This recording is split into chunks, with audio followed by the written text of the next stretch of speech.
What's up, hip hop heads? This is the Hip Hop Heads podcast, and I'm your host, Monev360. And today's show is about the greatest Emcees of all time. It's in no order, of course, but if you don't like my selections, or even if you do agree with me, hit me up and let me know. Alright? So, these are my picks for the greatest Emcees of all time.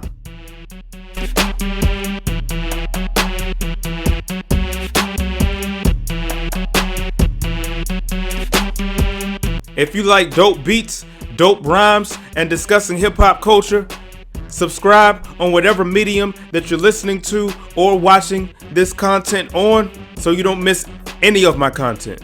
When I was growing up, there was no Spotify or Pandora as your ways to listen to music.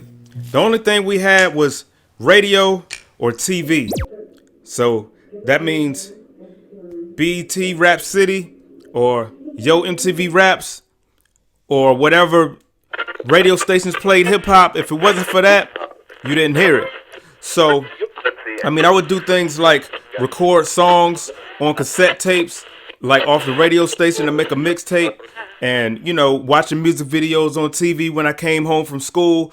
And I also would take a cassette tape of a song that I loved or an album. And then if I wanted to learn a song, I would pause it or stop it and write down the lyrics to every verse so I could learn it. And that's what the MCs that I grew up on made me want to do. It made me want to rap, made me want to write down their lyrics. And De La Soul was one of them groups. And what I'm talking about De La Soul is my number 30 is Paz de Nuos. Paz de Nuos is a member of the group De La Soul, which consists of also Maceo and Trugoy. And to me, he's an underrated MC. Every time I listen to a verse of his, I'm catching something new. It takes multiple listens for you to listen to Paz de Nuos and hear his one-liners, hear his metaphors, all these slick things he's saying, his punchlines, and his delivery. His delivery is very clear. He knows how to enunciate his words. He projects his voice. Just one of the dopest MCs. I look at him as a poet. My number 29 is Jadakiss. And in my almost 24 years of hearing him spit, I don't think I've ever heard him say a whack verse. That doesn't matter if it was on a pop joint, like a southern trap, East Coast boom bap, no matter what type of song it is. He always has something slick to say. And what's dope about him is his voice. He's got that raspy voice. Every time you hear him, when you hear that signature laugh, that that might have been a bad impression of it, but every time you hear that, he's about to spit some fire. Number 28 is Queen Latifah. All hail the Queen. Government name Dana Owens. This woman can do everything. She's one of the greatest even on the mic to this day. On Rhapsody's album, who's also a dope MC. She showed that she hasn't lost a step on the song that she's featured on that album. So I really got to give Queen Latifah respect. I love, all of those hits that she had on the Black Rain album. That was one of my favorites. She's got that iconic song, UNITY, So that's why I salute Queen Latifah. Number 27 is another underrated MC. That's Busta Rhymes. Bust a Bus. So Busta Rhymes, ever since Leaders of the New School, we knew that we had it. We knew that he had superstar power. Everybody remembers his verse from A Tribe Called Quest's Scenario, where he's like, "Row, row, like a dungeon dragon." Busta Rhymes brings that energy, that excitement. The way that he does his ad-libs, where he stacks his vocals over themselves, keeps recording himself and makes it it's like a choir of wildness, And he just, his bars are crazy. He's able to switch up flows and all this kind of stuff, and rapping fast. He raps fast with the best of them, like Twista included. You know, so that's why he's on my list as one of the greatest MCs of all time. All right, we on number 26 now. Number 26 is Cannabis. Okay, Cannabis is still one of the illest MCs, despite the LL Cool J battle, despite the disaster battle where he pulled out the notebook and was reading from the notebook. I mean, lyrically, Cannabis brought like chemistry, engineering, like science to his metaphors. In 97 or 98, to me, he was untouchable. I mean, when you listen to those DJ Clue freestyles, like on the 97 Mentality beat, the switch to the Incarcerated Scarfaces, the one where he starts off like, I speak in frequencies, dogs I have trouble hearing. Cannabis is the lyrical version of German engineering. It's like, come on, like from those first lines, you already knew that he was about to bar you out. He always said that he would black out. And that's what it seemed like he was doing, because the way he put his verses together, I never heard anybody ever spit like that, where it's like he would say something that you may not have heard a rapper say before, but it still makes sense. You know, it's like his verse on Beats from the East. You know, I grab mics and push rappers to the left so fast their hearts end up on the right side of their chest. Come on, man. Number 25 is Talib Kweli.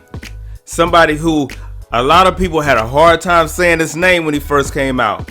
One half of Black Star. Talib Kweli is definitely one of the greatest MCs. He's one of those socially conscious MCs, but one of the MCs that can really just still give you something lyrical, and it doesn't always have to be about black issues or whatever like that, but he's giving you everything. He's giving you that. He's giving you songs about love. He's giving you the battle rap, throughout all these years. That's why he's lasted that long, because he's a lyrical beast. 24 is MC Lyte.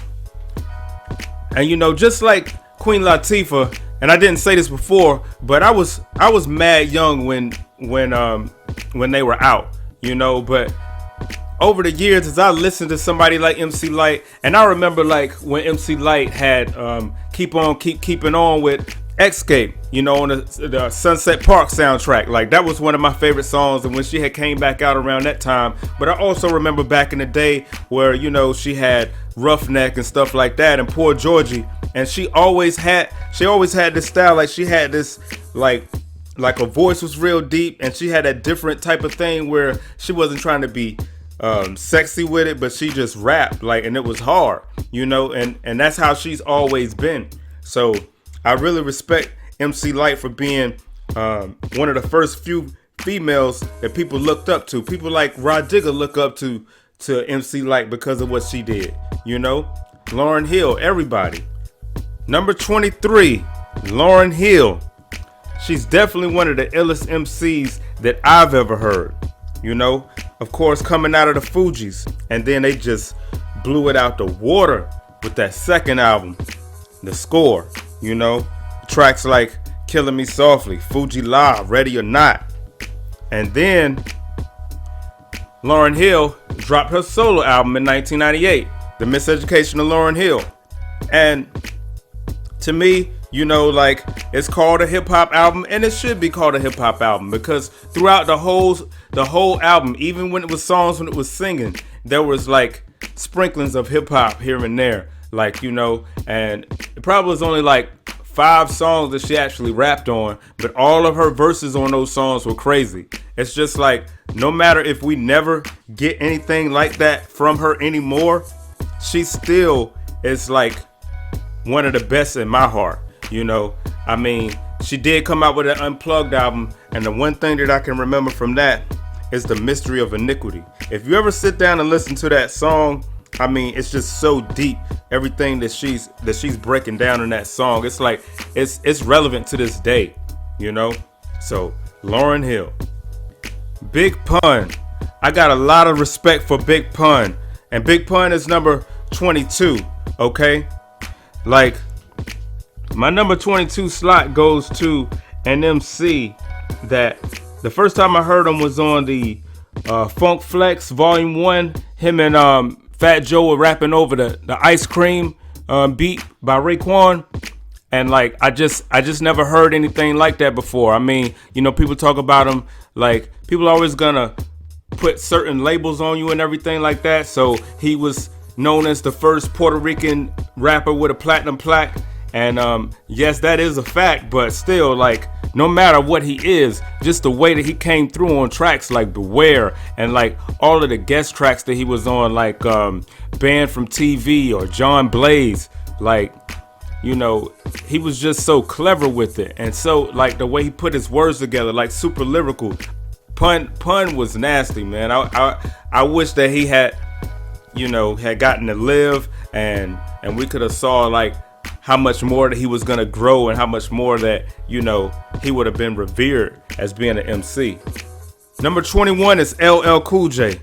And LL's got to be on here because he can give you the total package as far as whether you want battle rap, whether you want songs about love, whether you want whatever type of song that you want. He got hits, he got posse cuts, crazy, 4-3-2-1, you know, I Shot Your remix, whatever it is that you want, you know. So, and just that longevity, he's had that longevity for being an intelligent MC, for being somebody who is not afraid to take risk. You know, we got Phenomenon and all that kind of stuff. He worked with the Neptunes.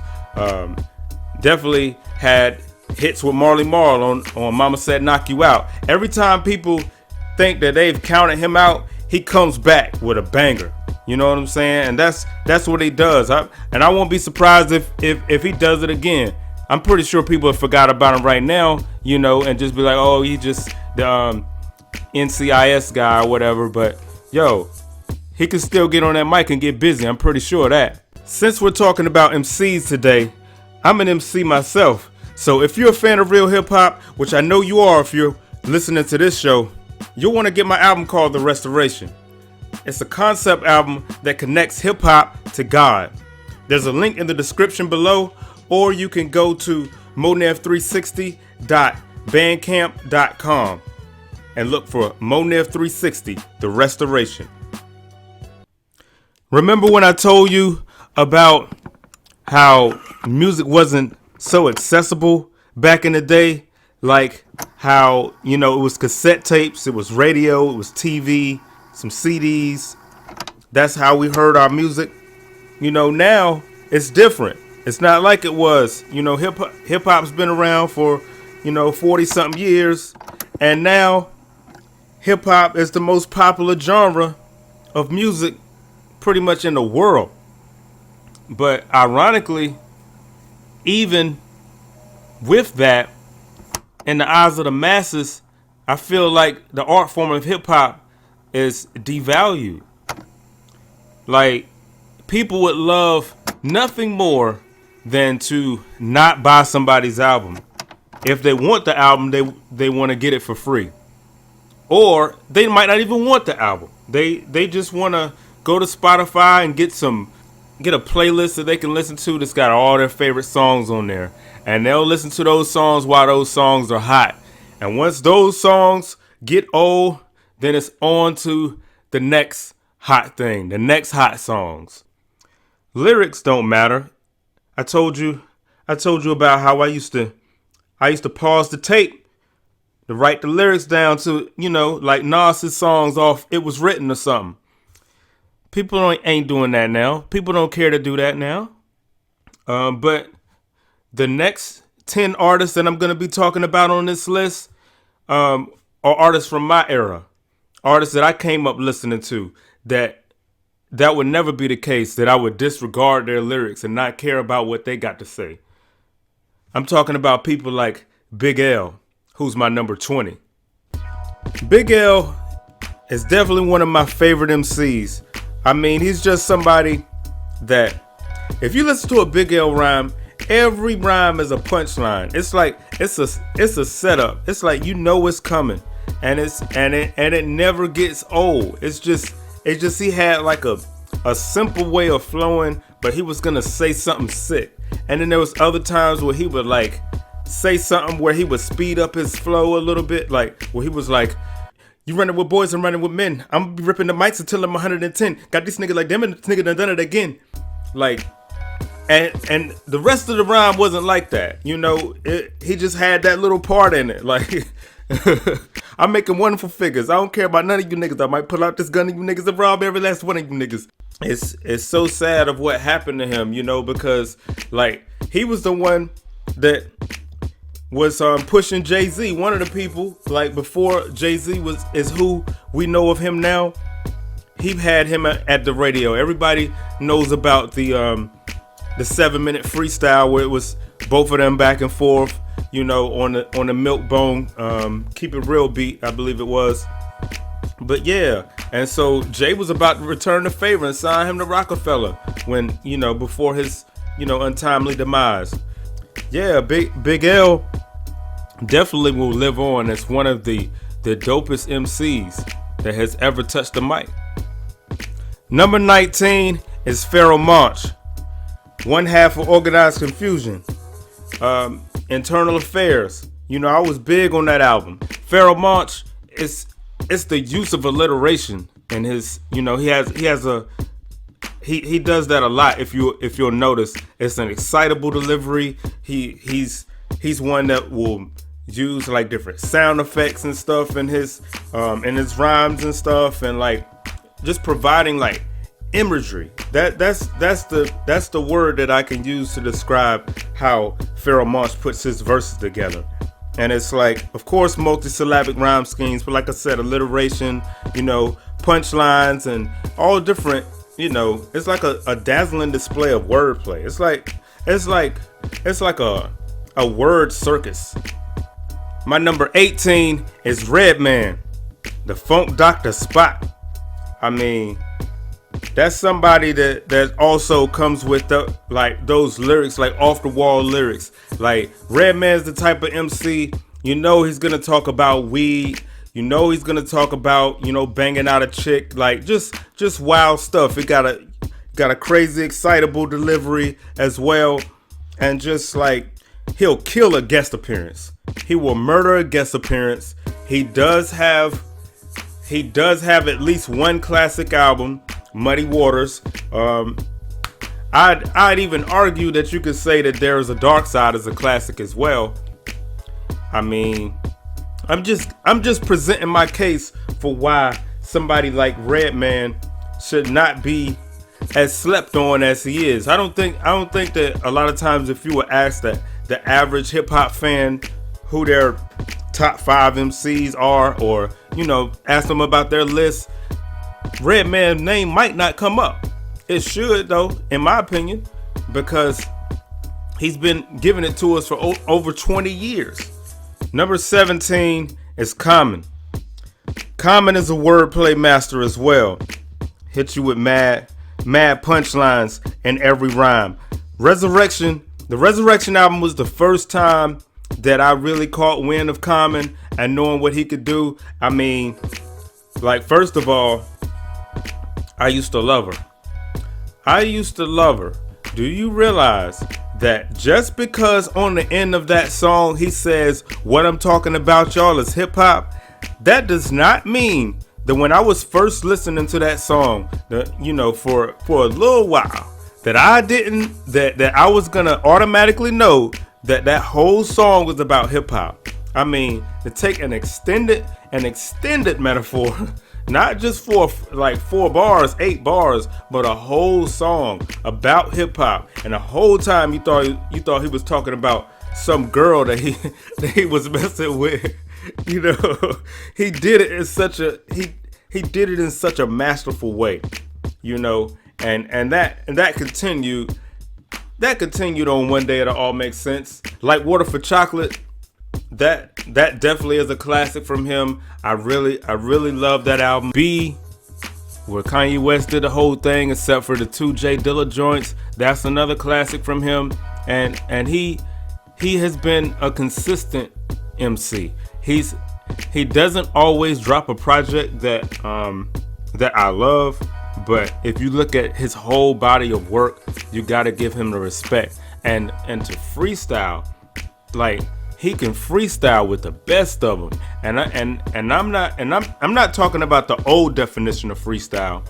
I'm talking about the 90s definition of freestyle, which is off the top.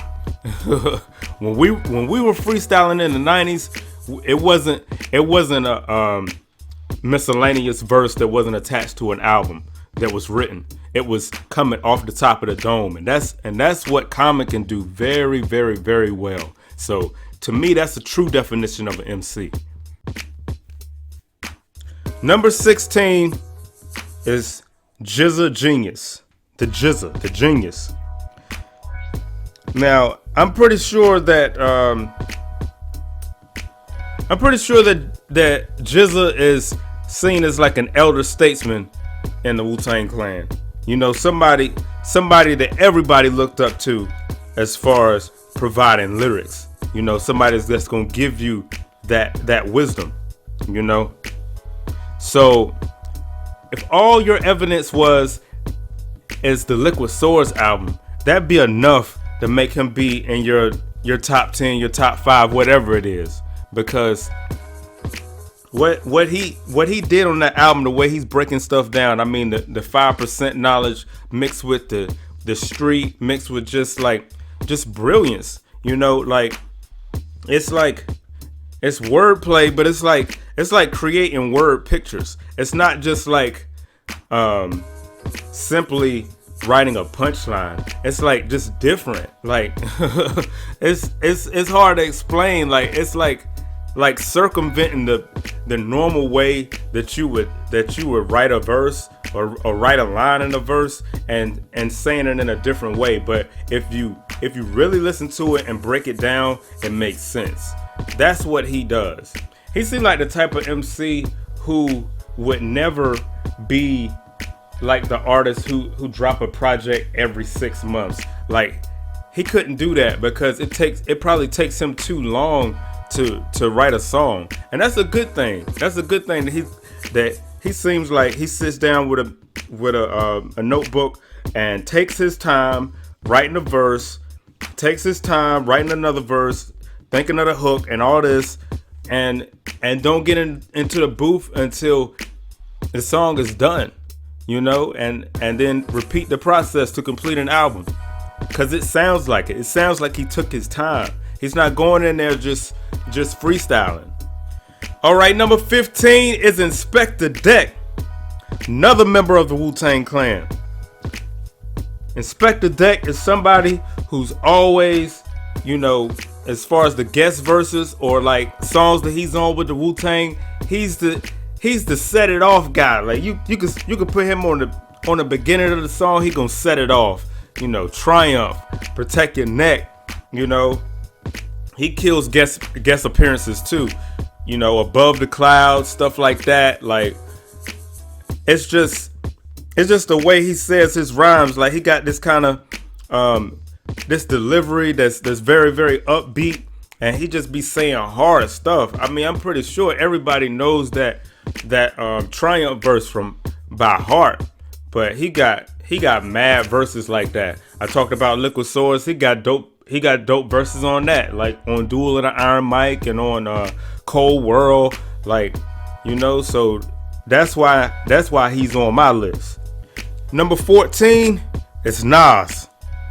I told you this list won't in order, but Nas, man, that's the street poet, man. Like, I mean, Illmatic is still seen as one of the greatest hip hop albums in history.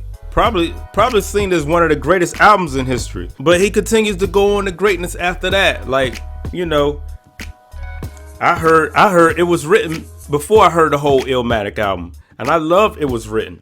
Nas is the type of MC that would never want to do the same album twice.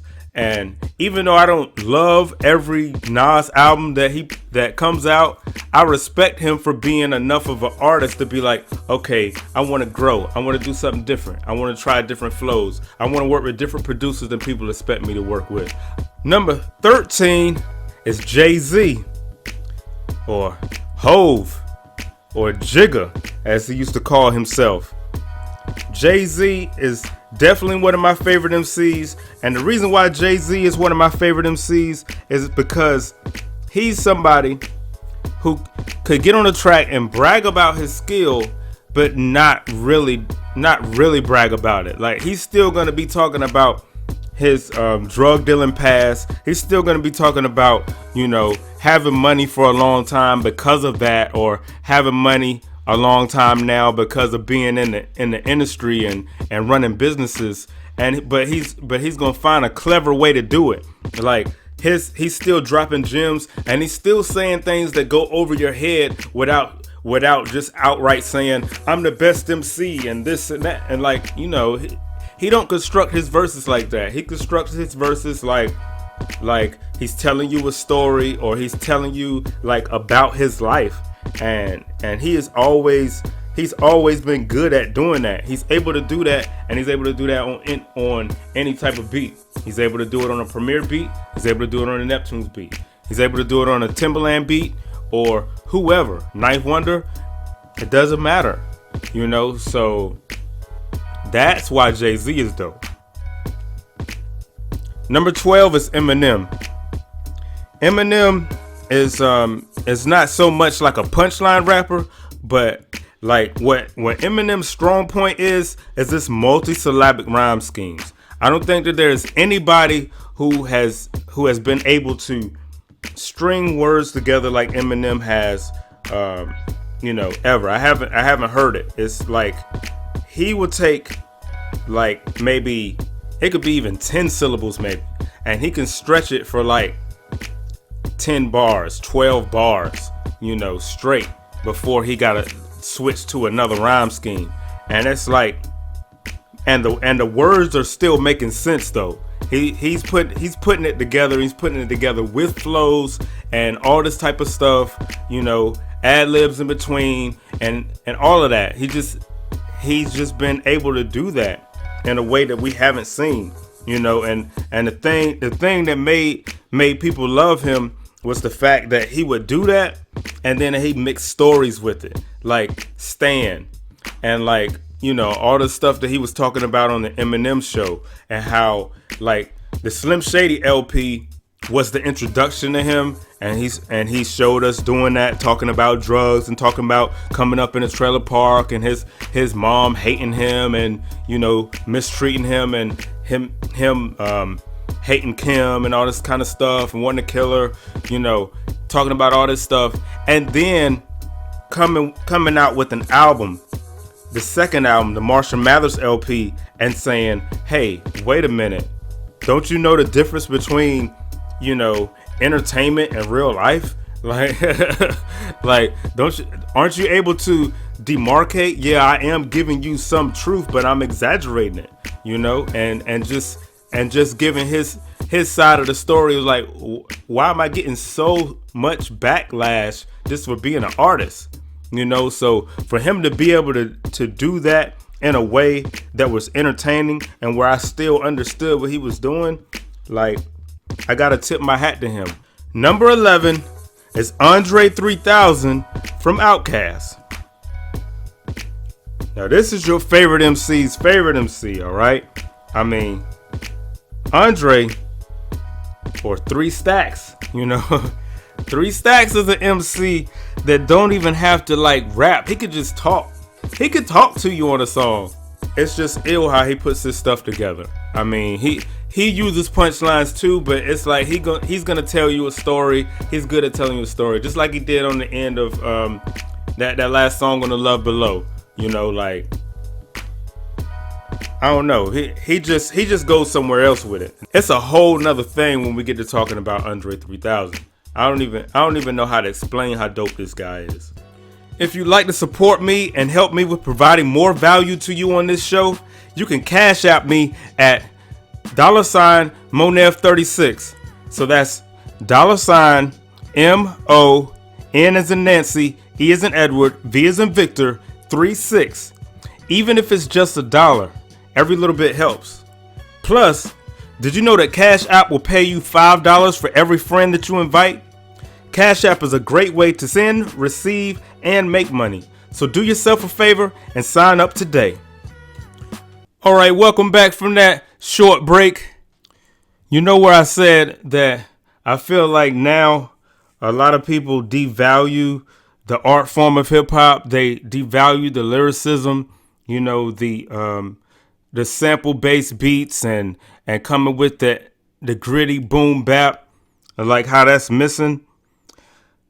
All is not lost though, because that doesn't apply to every artist. There are people like, or home state hero of mine, J. Cole. Then you got over in Cali, Kendrick Lamar. Then you got Joey Badass. Got another home state hero, or heroine in this case, Rhapsody. So all is not lost. It's not everybody who is disregarding what it is that hip hop really is. And I honestly can't say that it's one thing, because I like Cardi B too. I like the baby too. So maybe in like 10 or 15 years, or maybe even before that, because like J. Cole and Kendrick Lamar, they've been around for a while now. They've been around for at least a decade now. So, for people who are younger than me, when they set their list up, they might be on their list. If I wanted to, I could have put them on this list, because they really do show that. But we're gonna continue on, and now I'm about to go to number 10 on the list. We are on number 10, y'all. The Notorious B.I.G. Rest in peace. And Biggie Smalls. Biggie Smalls is the illest. Y'all know what it is. Like Biggie Smalls, Biggie just had a way of saying his words in a way where they land on the beat perfectly. Like he's the type that he can do different flows, but if I were to be honest, I don't think that he necessarily switched up his flow. It's just that he know how to make the flow that he uses match the beat that he's on. So he was somebody else that was very clever with his wordplay. Everybody knows about if Faye had twins, she'd probably have two Pacs and all that, and just different things that he would say. And somebody who was really, kind of set the blueprint for being able to do the Thug Street joint and the Party Club joint on the same album and still be lyrically competent in both. Like the Life After Death album is a perfect example. Like Kicking the Door comes right after Hypnotize, and I think right after Kicking the Door is like Effing You Tonight or something like that, and then after Effing You Tonight, then it's like Last Day. It's like he just keeps going, like, and it's like, what? Like this song right after this song? What?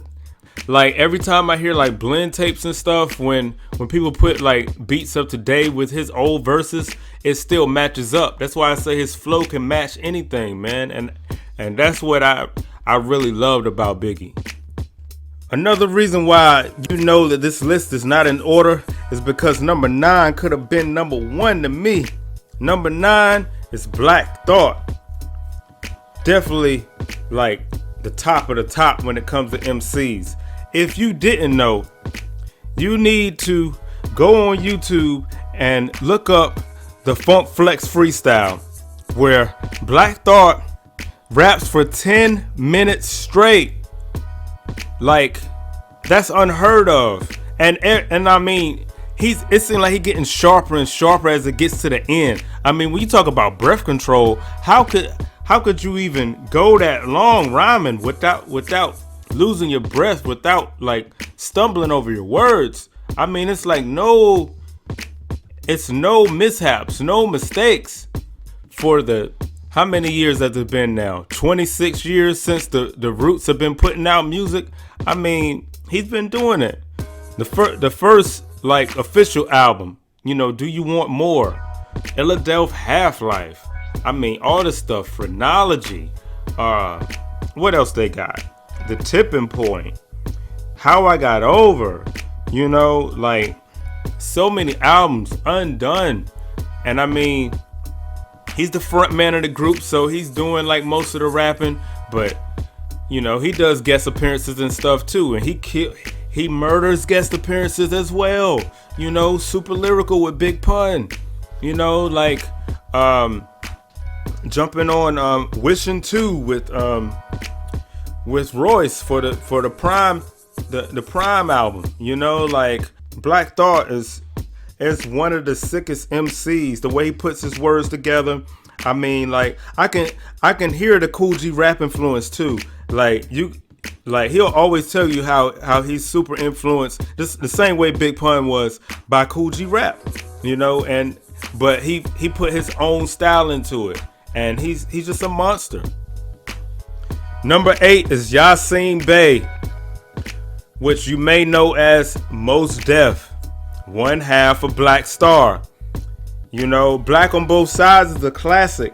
I mean, Mos Def, I think I've talked about this before in another video, but Mos Def is somebody, you always see him smiling. Every time you see him in a video or something like that, some type of thing where he's performing live, he's smiling. But it's like his flow is upbeat, and he got this, like, you know, not sing-songy type flow, but it's just like a flow that he does in the words that he's saying, like on songs like Mathematics and stuff like that. It's just so deep, you know. Or like his verse from Thieves in the Night, like, and he always does that. He does that. The Ecstatic was a phenomenal album as well. And now, you know, he's got an album that you can only hear if you go to like a museum in Brooklyn where he has his album playing. Like, that's a very innovative thing, and it's a dope thing to do in this time period where you want people to not devalue music, but to value it again and to experience music and not just listen to it. So definitely one of my favorite MCs. Number 7 is KRS-One. This is the teacher. Knowledge reigns supreme over nearly everyone. That's what his name stands for. And you know, KRS-One's been around for a long time. You know, was in the group Boogie Down Productions. Rest in peace, Scott LaRock. But you know, I probably started taking notice, if I were to be honest, of KRS-One's ability probably like around 95 when his self-titled album came out. And you know, it had "Aw Yeah" on there. It had Rappers Are in Danger. It had Emcees Act Like They Don't Know. And you know, like Emcees Act Like They Don't Know, like I could rap that whole song right now, you know. I won't do it, but I know that on the end of the song he says, "As I spark madism, the 1996 lyrical style is what I give them." I just think that's just so dope. It's a simple line, but it's dope because it wasn't 96 yet. So he's giving them another style, like a new style that hadn't even come out yet, you know? So like I remember hearing it somewhere. I don't know who said it, but they said that like KRS-One would come to the studio with like a backpack of like bags of like rhymes, and then he would pull out rhymes, but he still would know certain rhymes and stuff. He wouldn't have to pull out like a whole bunch of rhymes, but he's still doing songs. And it's like, you know, it's like he's packed with ammunition, you know. And battle rap, he's a freestyle master. You don't want to battle him, you know. His catalog is deep. Like, he's still making albums to this day. KRS-One. Number 6 is Big Daddy Kane. Now, Big Daddy Kane, he just had a slick way of rhyming as far as like, you know, the multisyllabic rhyme schemes. He was one of the ones that kind of started doing that.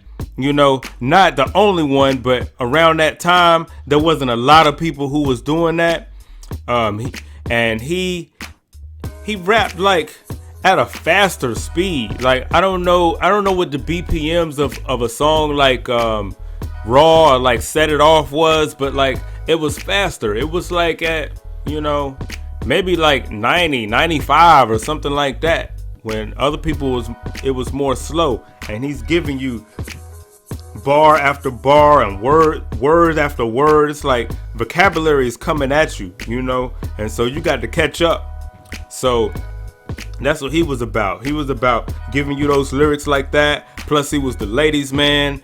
Plus he would get on stage and dance. He had his background dancers. They were hanging with him on stage like that. Like it's that, like the showmanship. That's what we need to see right now. Like when you get on stage and you can rock the crowd with your rhymes, with your performance. That's Big Daddy Kane. Number 5 is Kool G Rap. Kool G Rap, I mentioned him earlier. I talked about how he influenced Big Pun and Black Thought, but I mean also, of course, he influenced like Jay-Z and a bunch of other MCs. Another one of the people like Big Daddy Kane that had like a different way of rhyming. He had a lisp and everything like that, and he was like the street rap guy, but it's just the way the words is coming together. Like the words is coming at you 1,000 miles a minute. Like, and it just that's what you can appreciate. And to be honest with you, Kool G Rap to me has gotten better as time goes on, and that's the way it's supposed to be anyway. But like you listen to Kool G Rap on like the 456 album, or you listen to him on like guest appearances now and stuff like that, and on the Murder Music, The Realest, I believe the song is called. Like he starts that song off, and that verse that he did is like crazy. That's like I don't know if it was like a hip hop quotable in the source or not, but if it wasn't, it should have been. The way he was putting that together. So that's why I respect Kool G Rap. Number 4 is Slick Rick. He's the great storyteller of hip hop. I remember Rakim saying one time that like Slick Rick was so descriptive that if he was telling you a story about running away from somebody, like as he's running through the field, it's like you could smell the grass. Like, now that's descriptive. I mean, Children's Story is definitely one of, a song that everybody knows, song that everybody loves, especially like even Montel Jordan sampled it for his hit song, This Is How We Do It. But yeah, like he was great at telling stories. And then like, I don't know, it's like everything. It's like the accent, the British accent, and all that gold, all the gold around his neck, and he come out looking like a king, and he's rapping like just cool, just like laid back with the, and just putting it together. That's MCing right there when you're talking about Slick Rick. All right, we're getting closer and closer to number 1. We at number 3 now. Number 3 is another great storyteller. Comes out of Houston, Texas. His name is Scarface.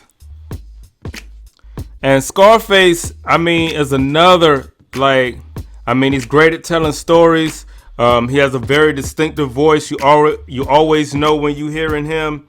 And just the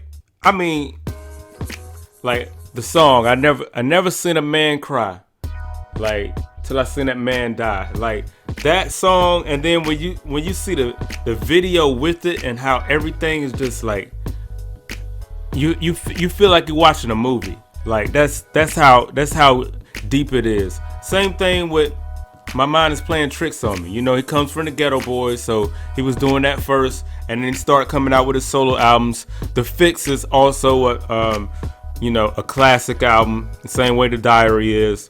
And so Scarface has to be on your list. Number 2 is Tupac Shakur. Rest in peace. Tupac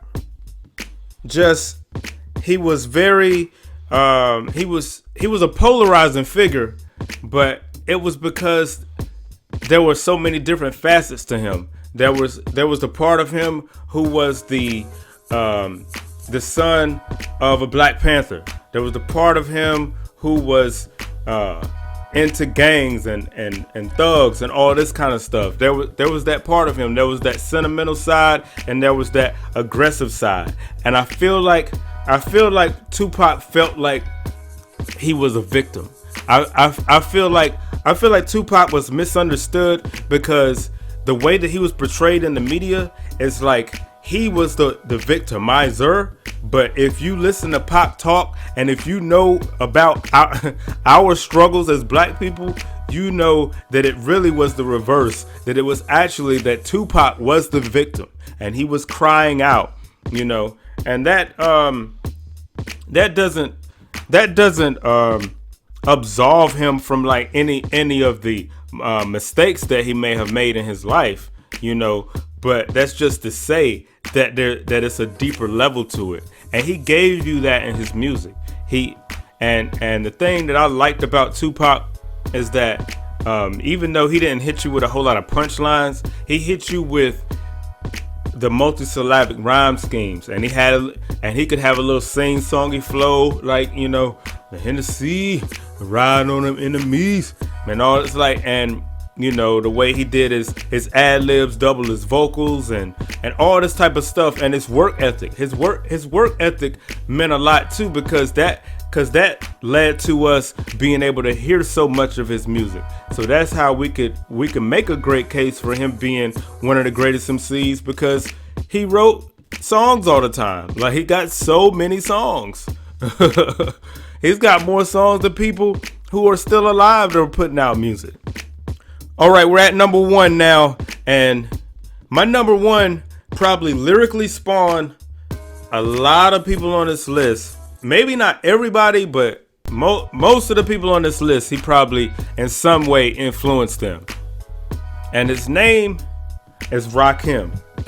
He's from the group Eric B. and Rakim, and he's like the master of the laid-back flow, the master of the you know, the intelligent rhymes. I mean, the 5% wisdom, and also probably like a early adopter, an early like innovator of the multisyllabic rhyme scheme. I talk about that a lot. I don't know if y'all really know what that is. A multisyllabic rhyme scheme is when it's not just cat and hat that you're rhyming. It's like multiple words inside the bar rhyme with each other. Like, instead of saying rhyming cat with hat, it'd be like rhyming cat in the hat with Mac in the back, act in the lack, rap in attack, rat-a-tat-tat. Like, if that was what you're saying in your bars, then that's multisyllabic, because you're rhyming multiple words and not just the last word at the end of the line. So he started doing that early, and to great effect. I mean, those verses still hold up today. They don't sound so old school. It's like a lot of stuff from the 80s, it sounds old school because the style of rapping was so like basic. But he stepped out of that, and that grew to, like, you know, what he was doing on the 18th Letter album, what he was doing on the Master. Like, so Rakim is one of the illest because of that. If you like what I do and you like that logo that you see on every one of my videos, and you like it on a shirt, I got you covered. All right. I'm going to have links that you can go to my and see my apparel, the Monev 360 official apparel. Cause if you get one of those, people going to look at you and say, that's a hip hop head right there. If you go to teespring.com and look up Monev 360, you'll see my stuff. And I mean, of course, Also you could do it too. If you want something that you want to put on a shirt, you can have them design it. You don't have to worry about printing it yourself or nothing like that. All you got to do is have the design and they can make it for you. The next episode is going to be the greatest hip hop albums of the decade. So make sure you subscribe so you don't miss that. I'd like to thank y'all for listening or for watching, and I'll see you next time.